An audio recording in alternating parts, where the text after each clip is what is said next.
Dans cette conférence, Bernard de Montréal annonce qu'il arrête ses conférences publiques pour plusieurs raisons. Tout d'abord, il souhaite concentrer son énergie à l'extérieur du pays. Ensuite, il explique qu'il doit détruire l'image de Bernard de Montréal afin de permettre à d'autres personnes dans la population ésotérique de découvrir leur propre espace. Lorsqu'une personne devient trop importante et prend beaucoup de place dans la vie sociale, il est nécessaire qu'elle se retire pour permettre à ceux qui ont été influencés par elle de s'exprimer et de développer leurs propres idées. De plus, Bernard de Montréal souhaite mettre sur le marché mondial des livres dans différentes langues pour que les masses puissent avoir accès à sa pensée et comprendre les mécanismes de la nouvelle psychologie supramentale. Il recherche également la quiétude et la solitude pour pouvoir écrire dans les meilleures conditions. Enfin, il mentionne qu'il a des activités en dehors du pays et évoque des événements qui pourraient se produire, suscitant de l'angoisse chez certaines personnes. Dans cette conférence, Bernard de Montréal souligne l'importance de ne pas se soucier de la forme de la parole ou des interprétations psychologiques qui peuvent en découler. Il insiste sur le fait qu'il n'est pas le centre du monde et que chacun doit vivre sa propre vie sans se laisser influencer par son mouvement. Il reconnaît également l'apport de Richard Glenn à la province de Québec dans le domaine de l'ésotérisme. Il encourage à respecter les hommes tels que Glenn et à reconnaître leur rôle dans l'évolution des sciences ésotériques. Avant de commencer la conférence, il exprime sa gratitude envers Richard Glenn et salue son travail. Richard Glenn lui-même remercie Bernard pour ses paroles et souligne l'importance de préserver son message sans le transformer, même après son départ. Bernard admet que ses paroles seront confondues, mais qu'il y a des personnes intelligentes dans la province qui comprendront et pourront vulgariser ses enseignements. Il souhaite continuer à enrichir la banque de mémoire qu'il a laissée et insiste sur le fait que l'ego est ce qui empêche les gens de comprendre la pensée universelle. L'homme de l'orgueil spirituel souffre d'un manque d'expérience avec les forces occultes en lui-même. Il ne comprend pas les mécanismes de la force occulte, sa conscience, son esprit, son âme et la relation entre l'âme et l'esprit, ni les lois du mensonge cosmique. L'humanité est en voie d'évolution vers une conscience supérieure appelée le supramental, qui permettra à l'homme de comprendre ses principes et d'utiliser le pouvoir de son intelligence pour créer sur le plan matériel. Il est important pour l'homme de se préoccuper de la puissance de son ego plutôt que de celle de son esprit. L'homme doit réaliser que la seule entrave à sa conscience future sont les illusions de son ego. Cependant, les hommes ont accès à une vaste réserve d'informations qui peuvent les aider dans leur développement conscient vers leur intuition. Quant aux attaques contre le message de Bernard de Montréal, il souligne que celles-ci sont normales lorsque quelque chose de nouveau et de révolutionnaire est présenté. Les hommes qui évoluent vers la conscience supramentale doivent faire face à la vieille mémoire de l'humanité, mais ils sont protégés par leur propre force et énergie. Les attaques contre l'évolution de l'humanité peuvent être retardées, mais elles ne peuvent pas l'empêcher. L'évolution se manifeste actuellement sous la forme d'une mutation psychique qui entraîne une augmentation des maladies mentales. Les hommes de bonne volonté doivent reconnaître les lois et principes liés à cette mutation. La science du supramental peut sembler ésotérique car elle n'est pas vécue ou reconnue par tous, mais elle fait partie de l'évolution de la 6e race racine et prendra du temps pour se développer pleinement. Les attaques cesseront lorsque l'homme sera dans le pouvoir de son énergie et deviendra intouchable. À ce moment-là, il pourra réellement commencer à travailler. Dans cette discussion, Bernard de Montréal explique que sa personnalité matérielle n'est qu'une coque et qu'il y a beaucoup plus dans l'homme que ce qui est visible dans la matière. Il prévoit de revenir dans les années à venir mais d'une manière différente, notamment en travaillant pour la communauté homosexuelle au Québec. Il estime que cette communauté a besoin de ressources spirituelles et occultes pour mieux comprendre leur état et pouvoir en faire bénéficier l'humanité. Il explique que la sexualité est un tabou dans la société, mais cela ne l'empêchera pas d'agir sur ce sujet important. L'individu affirme être intéressé à expliquer ce qui est tabou et pourquoi cela l'est, ainsi que les raisons de la domination de l'homme et du contrôle du pouvoir par les religions et les gouvernements. Il souhaite apporter de la clarté dans tous les domaines de l'expérience humaine, sans froisser personne. Il mentionne que l'homosexualité est taboue pour des raisons psychologiques et occultes. Il affirme qu'il ne cherche pas à être reconnu ou à avoir une mission, mais utilise simplement ce qu'il est pour apporter de l'intelligence sous une forme occulte. Il précise que son travail sera diffusé, non seulement depuis le Québec, mais également depuis d'autres pays et dans d'autres langues, afin de ne pas être reconnu. Il nie l'utilisation de dauphins ou d'autres personnes pour transmettre ses messages, car il est le seul à pouvoir les dire. Il explique qu'il ne sait pas encore de quelle manière il prépare ses livres, mais qu'il ressent vibratoirement la direction et l'ampleur de ce qu'il doit écrire. Dans cette conversation, Bernard de Montréal explique qu'il ne peut pas écrire lui-même car il n'aime pas ça. Il préfère s'exprimer verbalement. Il a besoin de faire appel à des scribes pour transcrire ses paroles dans un livre. Il mentionne que, lorsqu'il lit le livre, il souhaite ne pas reconnaître qu'il l'a écrit lui-même, car cela signifie que le livre est prêt à être partagé avec le public. Il ne veut pas que ses livres soient limités à un public restreint qui le comprendrait, il souhaite les diffuser dans le monde entier. Il déclare que l'esprit ne passe jamais, mais les paroles et les lettres peuvent changer. Il envisage de signer certains livres pour leur donner l'autorité nécessaire, tandis que d'autres devraient être publiés de manière anonyme pour préserver son anonymat. Il mentionne également qu'il peut étudier et écrire sur des sujets politiques, historiques et psychologiques tout en préservant l'origine du livre. Finalement, il affirme qu'un homme en harmonie avec l'intelligence et l'esprit ne fait jamais rien qui soit néfaste pour son harmonie avec le monde. Dans cette interview, Bernard de Montréal clarifie qu'il n'est pas membre d'une école ésotérique et ne représente aucune. Cependant, il reconnaît qu'il y a des personnes qu'il a rencontrées et qui sont déjà dans leur intelligence. Ces personnes comprennent sa pensée car elles comprennent déjà leur propre pensée. Il les considère comme autonomes et capables de continuer le travail qu'il a commencé. Lorsqu'on lui demande des conseils pour interviewer ces personnes, Bernard de Montréal explique qu'ils ont établi un contrat de travail depuis des années, dans lequel il est prêt à répondre à toutes les questions même difficiles. Il mentionne également qu'il faut le mettre sous le spot pour qu'il puisse parler librement et que c'est à ces moments-là que la salle peut vraiment ressentir quelque chose. Il comprend que certaines personnes pouvaient penser qu'il était agressif envers lui lors des interviews, mais il assure que cela n'était pas le cas. Il demande aux personnes qui viendront après lui, mais qui n'ont pas sa connaissance approfondie, de les aimer pour lui. Il précise qu'il aime l'homme et que ses larmes sont un signe d'amour, et il est convaincu que ces personnes aideront à faire comprendre des choses dans différentes sphères de la société humaine. Demain, il sera extrêmement important pour nous de réapprendre les lois de la vie car la vie sur Terre devient de plus en plus problématique.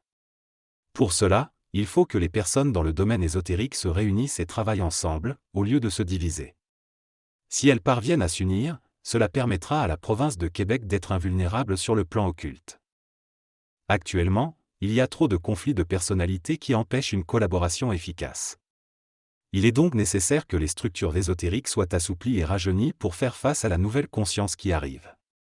Si l'ésotérisme ne s'adapte pas et reste figé, il mourra et sera remplacé par une nouvelle prise de conscience des lois et des mystères de la vie.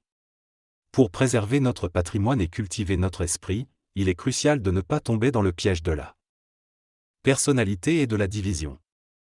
Les églises ont perdu leur essence en se détournant de l'esprit, de même les communautés ésotériques connaîtront le même sort si elles n'embrassent pas l'esprit. Dans le nouveau cycle à venir, l'homme devra libérer la forme pour évoluer. Enfin, il est nécessaire de se nourrir de l'esprit intérieur qui fait partie de notre intelligence pour évoluer dans le nouveau cycle.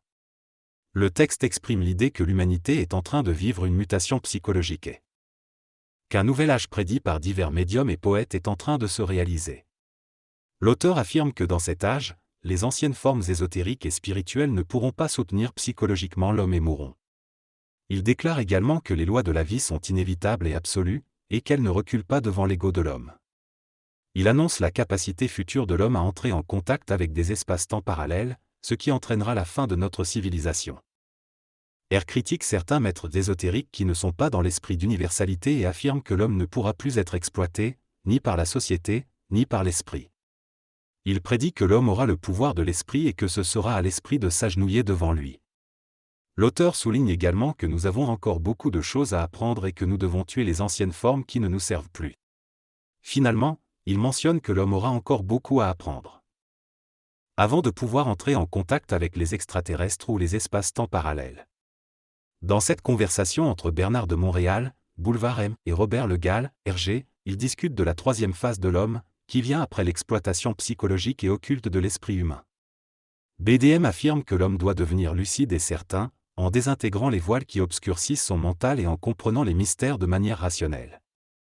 Il explique que les mystères ne sont que des voiles pour maintenir l'homme dans la mort. RG propose à BDM de faire des rencontres régulières pour diffuser son message, mais BDM préfère avoir une certaine liberté de mouvement.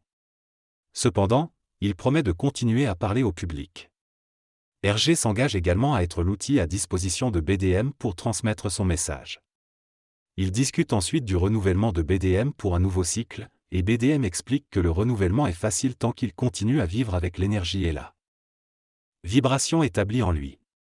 Il affirme que les portes s'ouvrent et qu'il a juste à travailler et rendre compte de ce qu'il sait.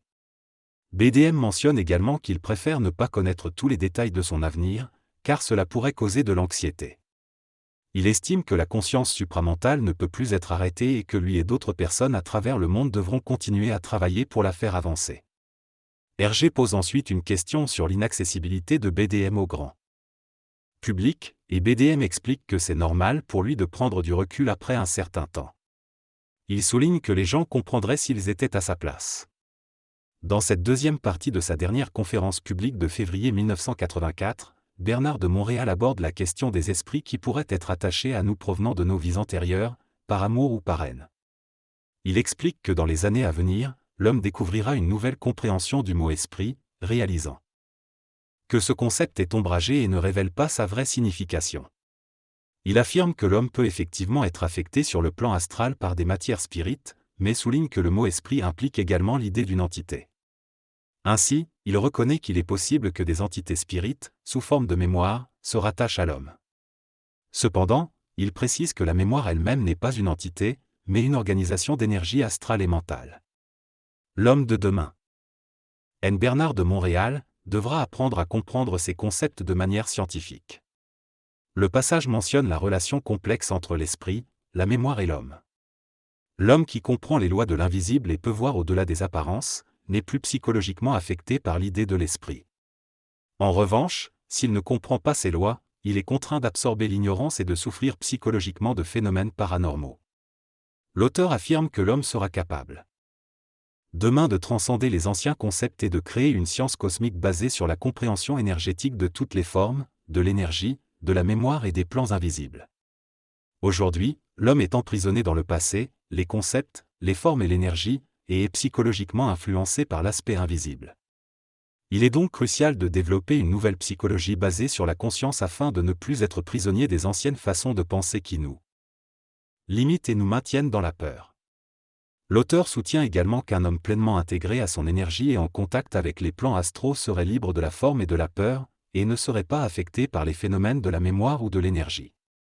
Le terme esprit a été donné par les prêtres du passé pour représenter une entité. Cependant, cette conception primitive ne correspond plus à l'intelligence humaine qui cherche à dépasser les limitations de la forme. L'homme recherche de nouvelles vibrations qui lui apportent une conscience supérieure. Aujourd'hui, l'homme est encore prisonnier de la recherche de la vérité et du savoir, mais s'il ne pensait pas, il ne serait pas confronté à cette polarité. La psychologie moderne montre que ceux qui ne croient pas à certaines choses ne sont pas affectés par elles, car ils ne leur donnent pas de valeur émotionnelle dans leur esprit. L'homme doit reprendre le contrôle de sa propre forme, qui a été perdue aux mains de la hiérarchie, que ce soit au niveau matériel ou occulte. Il doit se libérer du pouvoir et exploiter son plein potentiel. Au cours d'une conférence, Bernard de Montréal répond à des questions sur son rôle en tant que créateur d'un point de référence pour la conscience collective. Il explique que bien que chaque individu ait accès à sa propre connaissance intérieure, certains peuvent avoir besoin d'explications supplémentaires pour comprendre et intégrer cette connaissance. Cependant, il souligne que chaque personne doit vivre sa propre expérience, et qu'il ne faut pas retomber dans la dynamique maître-disciple. Il annonce également son retrait du public, déclarant qu'il devient une béquille et que les individus doivent vivre leurs propres expériences. Un commentaire suggère que la réponse est peut-être déjà en chaque personne et une autre personne annonce son soutien à Bernard et sa volonté de l'accompagner partout où il ira. En réponse à une question sur la disponibilité des cassettes de ses séminaires, Bernard de Montréal répond que c'est une bonne question et qu'Orandia pourrait éventuellement les rendre disponibles au grand public. Dans cet extrait d'une interview de Bernard de Montréal, il évoque plusieurs sujets. D'abord, il parle d'un groupe appelé Pays qui permet aux gens de socialiser leur intelligence et de travailler ensemble dans un mouvement parallèle. Il estime que ce mouvement se transformera et deviendra une force créative importante dans 8 ou 9 ans. Bernard de Montréal annonce qu'il sortira son premier livre intitulé The Psychic Connection en anglais, destiné au peuple américain et européen. Il prévoit de se lancer dans l'édition d'ici 1984-1985 et annonce qu'il est déjà en train de préparer sa base. L'interview aborde également la question de la fatigue de Bernard de Montréal, qui déclare qu'il arrêtera les séminaires quand il sera fatigué. Il fait également une référence humoristique à son régime alimentaire de cornflakes et au fait qu'il boit du coca chez Eton. En ce qui concerne la fusion dont il parle, Bernard de Montréal affirme qu'elle se manifestera sur tous les plans, physique, physiologique, intellectuel et psychique. Enfin, Bernard de Montréal explique que sa retraite est une façon d'effacer son identité publique, mais qu'il continuera à être présent de manière virtuelle, notamment à la télévision. Il conclut en disant qu'il sera toujours dans le coin lors des prochains événements importants pour l'homme de demain. Dans cette discussion, Bernard de Montréal évoque différents sujets, notamment l'enfant de la sixième race, l'astrologie, le parallèle entre l'évolution juive et québécoise, et sa propre identité. Il explique que l'enfant de la sixième race se propulsera dans son évolution grâce à la force de savoir et qu'il pourra s'aider lui-même. Il affirme également que notre vie est totalement programmée à l'avance. Quand il s'agit de décrire la nature des événements après son départ, Bernard de Montréal évite d'en parler, expliquant que cela relève de l'interprétation et de la manipulation psychologique. Il souligne également qu'il ne faut pas associer son départ à des révolutions cosmiques, car c'est ridicule. Lors d'une discussion sur les espaces-temps parallèles, Bernard de Montréal souligne l'importance pour chaque individu d'être dans son propre espace et de ne pas être perturbé par les mouvements des autres. Il explique que certaines personnes doivent maintenir une distance avec lui, et que l'on ne devrait pas faire des prédictions sensationnalistes avec ses paroles.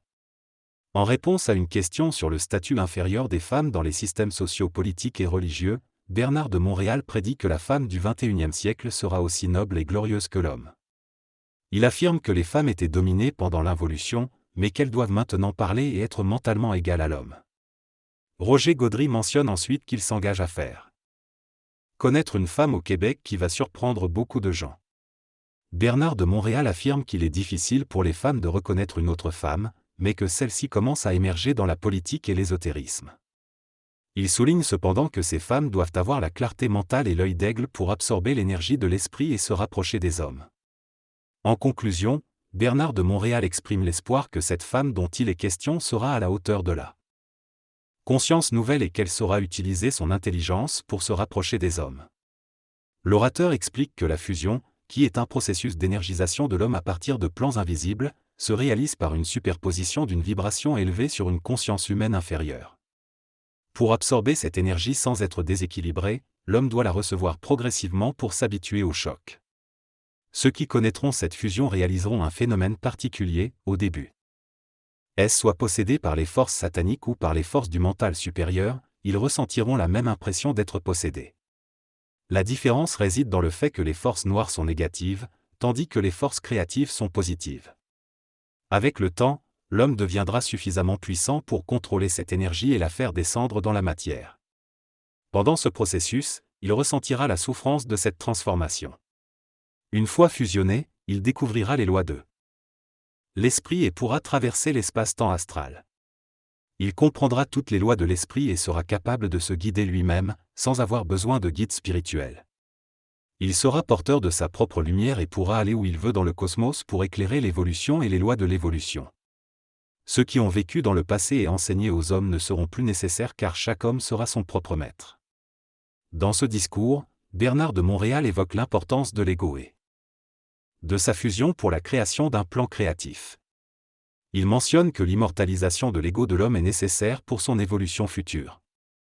Il explique que l'homme doit comprendre qu'il n'est plus esclave de la mémoire et qu'il a le pouvoir de faire évoluer sa conscience pour devenir télépathique et avoir certitude dans ses connaissances.